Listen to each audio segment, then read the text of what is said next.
di tangan Yesus.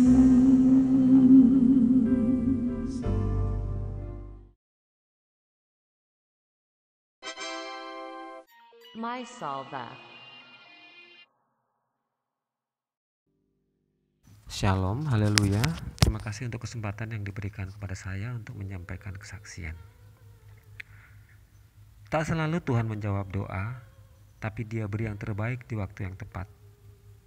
Izinkanlah Tuhan ikut bekerja, yang mustahil menjadi mungkin oleh karena percaya. Itu adalah potongan lirik lagu yang dikarang oleh PS Jason Irwan, yang juga menjadi kesaksian dalam hidup saya. Bagaimana cara Tuhan memberi kepada kami jauh lebih baik daripada yang kami pikirkan. Saudara yang diberkati Tuhan, ketika pertama saya mendengar berita bahwa istri saya mengidap kanker dengan stadium lanjut, jujur hal itu adalah hal yang menakutkan. Bagaimana tidak? Semua orang tahu bahwa penyakit kanker adalah penyakit yang mematikan.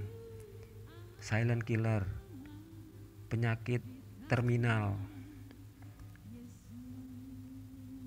Dan yang muncul dalam pikiran saya adalah berbagai macam skenario. Bagaimana kehidupan kami kelak? Bagaimana dengan proses yang harus dilakukan oleh istri saya? Bagaimana dengan anak-anak? Ya, mereka masih kecil-kecil, si umur 8 tahun, masih SMP. Apakah mereka bisa mengurus diri mereka sendiri? Apakah mereka bisa makan sendiri, memasak sendiri, ke sekolah sendiri selama ibunya menjalani pengobatan? Semuanya membuat saya khawatir.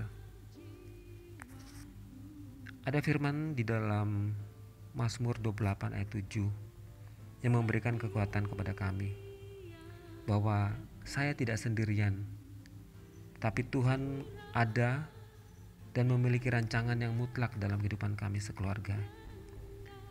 Firman Tuhan di dalam Mazmur 28 ayat 7 berkata demikian, Tuhan adalah kekuatanku dan perisaiku, kepadanya hatiku percaya.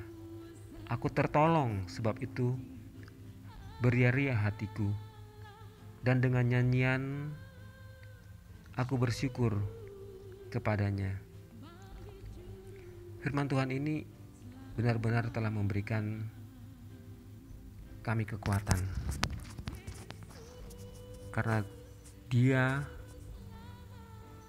adalah Tuhan yang sama yang kami sembah. Ya, seperti yang disembah oleh Raja Daud, demikian juga kami menyembah Tuhan yang sama itu, yang memberikan kekuatan dan perisai yang menolong kami. Singkat cerita, istri saya mulai menjalani proses pemeriksaan untuk persiapan pengobatan, hingga akhirnya menjalani beberapa kali proses kemoterapi, dan yang terakhir yaitu untuk persiapan radiasi. Saya sungguh merasa bagaimana janji Tuhan digenapi. Selama proses itu, istri saya jarang mengeluh. Semua gejala yang sudah saya baca dan saya pelajari lewat media sosial dan juga informasi dari beberapa survivor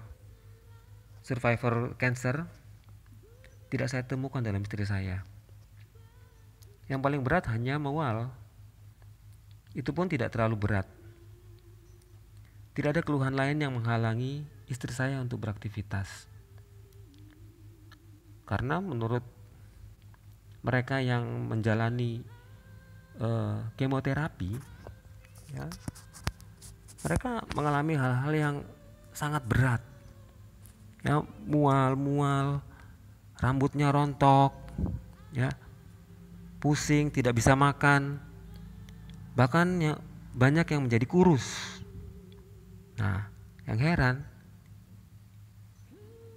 istri saya rambutnya tidak rontok, tidak menjadi kurus, bahkan malah bertambah berat badannya. Dan yang heran, istri saya bisa tetap beraktivitas seperti biasa. Dan akhirnya tibalah pada hari di mana seharusnya istri saya menjalani CT simulator untuk keesokan harinya persiapan radiasi yang pertama, yaitu tanggal 21 Februari yang lalu. Kami semua sudah mempersiapkan untuk istri sedemikian rupa, menambah gizinya, vitaminnya, suplemennya, agar nanti dalam persiapan radiasi dapat berjalan dengan lancar. Tepat 5 hari sebelum tanggal 21, yaitu tanggal 15 Februari, anak saya yang ketiga, Jovanda, mengalami demam tinggi mencapai 39 derajat Celcius dan juga batuk. Waduh, ini dalam pikiran kami, ini pasti gejala COVID. Panas tinggi 39 derajat disertai batuk. Waduh, pasti COVID. Nah, hanya 2 hari Jovan sudah pulih, dan puskesmas tidak menyarankan untuk swab. Disinilah saya juga berterima kasih kepada Tuhan, karena Dia memberikan kesembuhan ya kepada anak kami secara luar biasa. Pada saat kami sangat khawatir, sangat takut pada saat itu.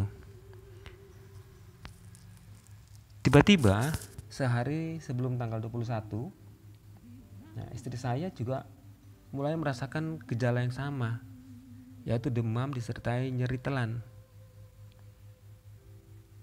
Keesokan harinya sebelum masuk ke ruang radioterapi, istri saya diwajibkan untuk swab terlebih dahulu. Setelah swab, ternyata istri saya dinyatakan positif COVID.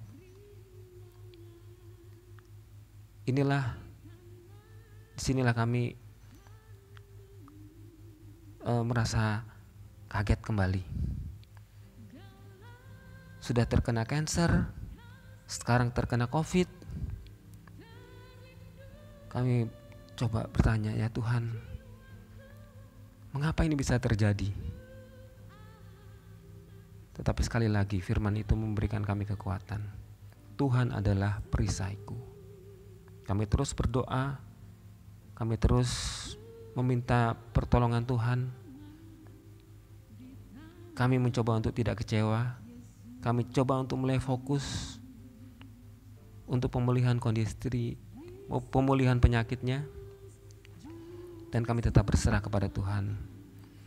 Dan setiap hari seperti biasa kami mempunyai altar keluarga, di mana kami setiap hari berdoa, pagi dan malam kami berdoa dengan berlutut di hadapan Tuhan.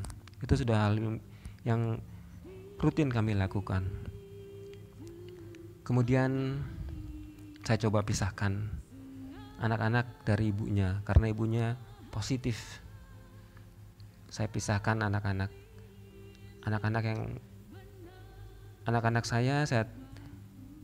saya tempatkan di Menganti, sementara istri saya rawat di Surabaya. Setelah saya pisahkan anak-anak dengan ibunya, ternyata satu persatu anak-anak kami di Menganti juga mengalami gejala yang sama, yaitu flu dan nyeri telan.